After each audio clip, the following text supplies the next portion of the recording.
से मैंने आपके सामने कुछ पहलू रखे, ये अपने आप में चिंता का विषय है।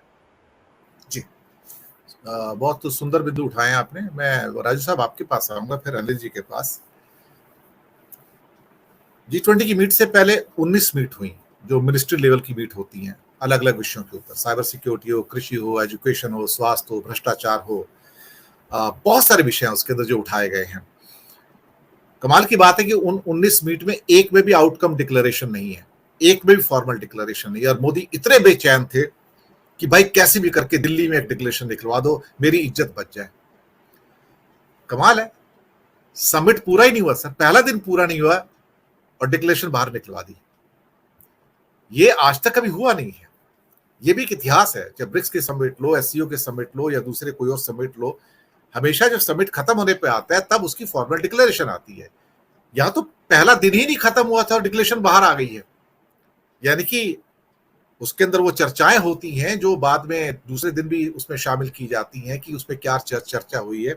डर इतना कि पूरे के पूरे पैराग्राफ में रूस का, चीन का, पाकिस्तान का नाम नहीं है। टेररिज्म का नाम लिया गया, पाकिस्तान का नाम नहीं है।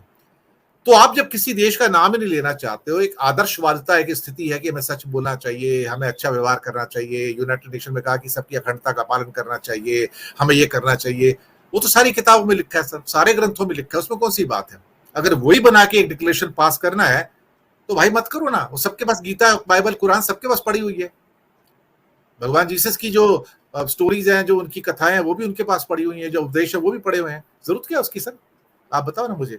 लेकिन हाँ, इतनी जल्दबाजी थी मोदी को डिक्लेरेशन की कि पहला दिन पूरा नहीं हुआ और निकलवाने की कोशिश की और निकलवा भी दिया। बट इट्स सो जनरलाइज्ड कि पढ़ के हंसी आती है और कुछ नहीं होता। राजू साहब। दिनेश जी, आपसे पहले आपकी जो प्रस्तावना थी और अभी जो आपकी टिप्पणी और आपसे पहले जो बिलाल भाई साहब ने बोला है, तो G20 के हवाले से और जिस तरीके से इसको ऑर्गेनाइज किया गया है, उस पर देश भर में जो टिप्पणियां आ रही हैं, सामने आ रही हैं, लोग जिस दृष्टि से इसको देख रहे हैं, तो वो कुछ ज्यादा हर्ष की बात नहीं है पूरे लोगों के लिए, भारत के लिए और सत्ताधारी पक्ष के लिए। जो चीजें आपने गिनवाई, बात ऐसी है, मैं इसको इस तरीके से देखता हूं। पहली बात, G20 की टाइमिंग, एक पत्रकार, एक विश्लेषक के नाते किसी के लिए भी, मेरे लिए भी, सबसे जो इम्पोर्टेंट बात होती, महत्वपूर्ण, वो ये है कि किसी चीज का जब विश्लेषण करते तो देखते हैं कि उस घटना, उस टिप्पणी की टाइमिंग क्या है। तो आप इसकी एक तो टाइमिंग देखिए, और जिस तरीके से चीजें बड़े एक स्पष्ट रूप से, मोटे तौर पे, कि किसी उसको समझने के लिए किसी बारीक दिमाग की जरूरत नहीं है कि वो इसको किस तरीके के लिए इस्तेमाल किया जा रहा है, पर सी जो उद्देश्य G20 का था उसके लिए या नहीं। दूसरी बात, इसको मैं इस तरीके से देखता हूं कि पूरा विश्व, चाहे व्यक्तिगत तौर पर और चाहे समूहक तौर पर, सामाजिक तौर पे, इंडिविजुअल के तौर पे, हम एक नैतिक संकट का शिकार है। जो हम कहते हैं वो हम करते नहीं, और जो हम कहते हैं वो हमारी मंशा नहीं। G20 अपने आप में बहुत अच्छी बात है, बहुत सी मीटिंग्स हुई है, जैसे बिलाल साहब ने बताया, एक मानव केंद्रित जो इसका एजेंडा है। तो इसके बारे में ये है कि जो भी यहां पे हुआ, देखने सुनने में तो अच्छा लगता है, लेकिन जब तक वो चीजें धरातल पे सही मानों में, उससे जो लोग हैं, इन मुल्कों के लोग, जब तक वो लाभवंत नहीं होते तो ये महज एक प्रचार का साधन। इससे पहले भी, अब आप देखिए, यूनाइटेड नेशन, उसका क्या हाल हुआ, कोई पूछ ही नहीं रहा उसको, उसका इफेक्टिवनेस ही खत्म हो रही है, इररिलेवेंटी होती जा रही है।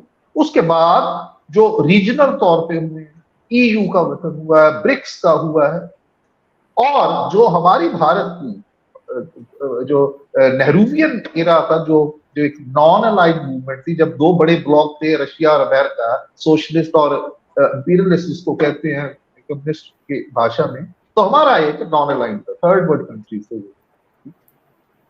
अब आप देखें कि ये सारे के सारे जो है ये जो क्या कहते हैं वेंचर्स हैं, इनकी इफेक्टिवनेस कम हो रही है।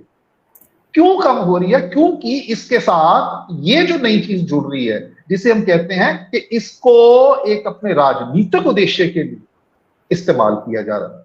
अब आप डिक्लेरेशन की आपने बात करी कि अब तो पहली बार 19 पहले हो चुकी है, बाद में होती है, ये तो पहले दिन के बाद ही होगी। और दूसरा है कि जो डिक्लेरेशन आप देख रहे हैं, आप सोशल मीडिया पे देख रहे हैं दूसरे, उसमें वो कमल का फूल जो है उसका चिन्ह इस्तेमाल किया है।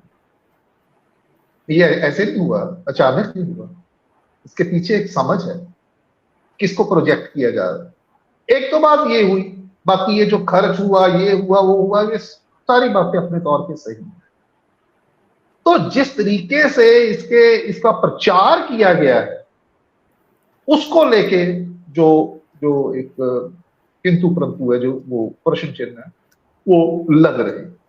तो ये जब जो इसमें विचाराधीन था, जो उन्होंने विचार किया इन मुल्कों ने, वो कब तक जमीन पे इंप्लीमेंट होगा, ये बात की बात है। अब मैं ये आ रहा हूं कि ये जो बार बार ये मीडिया में भी कहा जा रहा है, विचारक लोग हैं, आप जैसे लोग, हम लोग जैसे लोग जब बात करते हैं कि भाई इसको किस मकसद के लिए इस्तेमाल किया जा रहा है, तो आप इसको एक चुनावी राजनीति के प्रसंग में, चौके में देखते हैं। आप, मैं देख रहा हूं, जो भी चीज है, कुछ भी कर रहा है सत्ताधारी पक्ष कर रहा है, चाहे वो चंद्रयान की लैंडिंग हो मून के ऊपर हो, चाहे वो G20 हो, कुछ भी हो, सारे का सारा जो चुनावी राजनीति पे केंद्रित है। और ये जो माहौल बन रहा है, और ये कब से हुआ है? जब से एक ऐसा विपक्ष का ब्लॉक बना है, उसके बाद ये ऐसा हुआ। पहले तो इन्होंने उसको ठट्ठे में उड़ा दिया था, उपहास किया था, कि इनको था कि ये तो चलने वाला नहीं, इनमें तो एकता नहीं है। अब याद कीजिए नो कॉन्फिडेंस मोशन पे जिस तरीके से मजाक उड़ाया गया कि जी यूपीए का तो क्रियाक्रम कर दिया। ये चीजें क्या बताती कि कोई भी ऐसी अपॉर्चुनिटी, ऐसा इशू जो इशू नहीं है, उसको केंद्र में लाया जाए, उछाला जाए। किसके लिए? चुनावी राजनीति के मद्देनजर। एक चीज आप और देखेंगे कि जब से यह गठन हुआ है इंडिया ब्लॉक का, तब से जो एनडीए है, भाजपा द्वारा जो के नेतृत्व में एनडीए है, उसकी आक्रामकता जो वो बढ़ती जा रही है। और जो मुद्दे आ रहे हैं सामने, वो एक के बाद एक के बाद एक के बाद आ रहे हैं। कोई ऐसा मुद्दा नहीं है, चाहे वो इंडिया वर्सेस भारत हो, चाहे वो संविधान की जो बेसिक स्ट्रक्चर में बदलाव की बात हो, चाहे वो अपना वन नेशन वन इलेक्शन, मैं तो उसको one nation one phase one election बोलता हूं। वो एक फेस के लिए है वो इलेक्शन जो हो रहा है, ठीक है जी। वो फेस कौन सा आपको भी सबको मालूम। तो ये इतनी जल्दबाजी में एक के बाद एक जो मुद्दे उठा रहे हैं, ये बताते हैं कि वहां पे जो सत्ताधारी पक्ष है उसके अंदर एक बेचैनी है, एक घबराहट है, एक खलबली है। कोई मुद्दा लंबे समय तक सर्वाइव नहीं कर रहा कि 2024 के इलेक्शन तक वो मुद्दा वो चला जाए। कोई भी मुद्दा नहीं, आप बताएं। यूनिफॉर्म सिविल कोड निकाला है इन्होंने, ठंडे बस्ते में पड़ा हुआ था, 2-4 दिन बात हुई, खत्म। उसके बाद इन्होंने दूसरा लेके आए मुद्दा, ये अपना इसका संविधान वाला। उसके बाद ये, अच्छा अब आने वाले टाइम में क्या होने जा रहा है? अगले साल क्या हो रहा है कि अयोध्या मंदिर, उसका इनॉग्रेशन। और एक चीज और होने वाली है अगले साल, वो है जम्मू कश्मीर का जो जम्मू प्रोविंस है, उसका रियासी डिस्ट्रिक्ट है, उसमें दुनिया का सबसे ऊंचा रेलवे का पुल जो बन के तैयार हो गया, उसका उद्घाटन। और चंद्रायन में तो वो खुद अंदर चले गए होंगे, साउथ अफ्रीका में थे, वर्चुअली आ गए हो। और ऊपर से ये G20, फिर इंडिया वर्सेस भारत। लेकिन होने वाला कुछ नहीं है, सिर्फ घबराहट, खलबली जैसे मैंने कहा कि एक तो ये है कि भाई एकदम से एक के बाद एक हो रहा है, समय नहीं मिल रहा, उनको लगता ही नहीं है कि कोई मुद्दा हमारा कुछ टिकाऊ है। और जो आने वाला उनका भी यही हाल होगा। इस बार अयोध्या के मुद्दे पे नहीं वोट पड़ने वाली। उसका कारण ये है कि जब तक वो नहीं बना था तब तक वो मुद्दा था, तब तक वो वोट खींच रहा था, और जब वो मुद्दा खत्म, जब तैयार हो गया, फिर तो मुद्दा खत्म हो गया, वोट नहीं पड़ेगी, मुगालते में ना रहेंगे बीजेपी वाले जी। और इसके साथ ये जो उपचुनाव हुए हैं, ये भी इसके साथ जुड़ी हुई बात है। देखिए, पत्रकारिता में हमें सिखाया जाता है कि खबर की जो परिभाषा है, खबर की परिभाषा ये नहीं है कि कुत्ते ने आदमी को काटा, खबर है कि आदमी ने कुत्ते को काटा। सबको मालूम है कि भाई जब उपचुनाव होते हैं तो जो सत्ताधारी पार्टी होती है उसके नतीजे चुनाव के उसके पक्ष में जाते हैं। उत्तराखंड में भाजपा उसके पक्ष में गया, और जगह तो किसी ने उठा लिया, लेकिन उत्तर प्रदेश में क्या हुआ, इनके पक्ष में नहीं गया।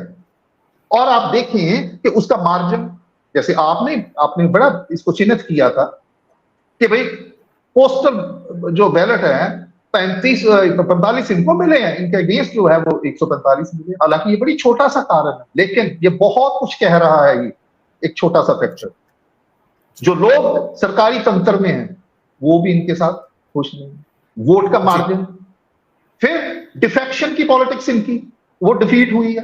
किसको कैंडिडेट बनाया था? घोसी मेनन ने, और लोगों ने उस पर क्या प्रतिक्रिया? ठीक है, मान लेते हैं कि जो उपचुनाव है एक छोटे से एक लोकलाइज्ड इंपैक्ट छोड़ते, लेकिन परसेप्शन बिल्डिंग बहुत बड़ा रोल अदा करते हैं।